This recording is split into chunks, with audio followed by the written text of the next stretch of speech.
Hello, my name is Sofia, and I'm going to talk about my little brother Oliver. Oliver has Fragile X syndrome. I guess you don't know what is it, so I'm going to tell you a little bit about it.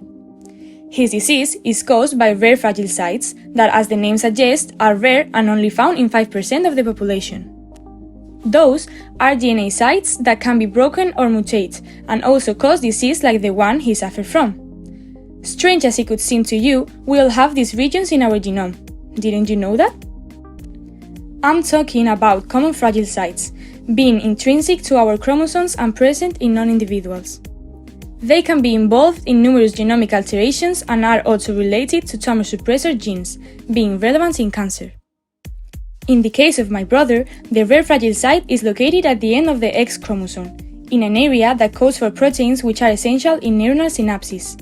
In general, the reason is the increase in CGG repeats, causing the inactivation of these proteins. This disorder has sex-linked inheritance, but it is a little complex because there are 3 types of alleles: normal, premutated, and complete mutation. Fragile X syndrome is the most common cause of intellectual disability after Down syndrome and affects more boys than girls because it is linked to X chromosome. Some of the characteristics of this disorder is having an elongated face, prominent forehead, pronounced chin, large and detached ears, macrocephaly, and cardiological alterations, among others.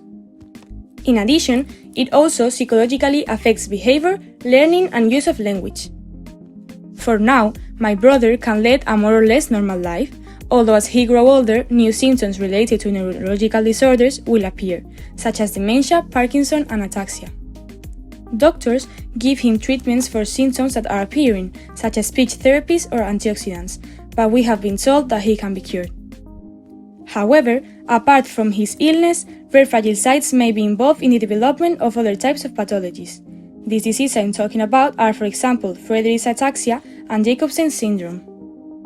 Finally, it's very important for you to know that it can also generate tumor process, because they have great tendency to suffer chromosomal breaks, generating great genomic instability. Well, considering all that I have told you, I think you will agree with me that the study of these fragile sites is very important to understand and diagnose new human genetic disease, including cancer. Although I imagine that the research requires a lot of effort and high economic cost, I consider that their analysis would be a great advance for the world of science.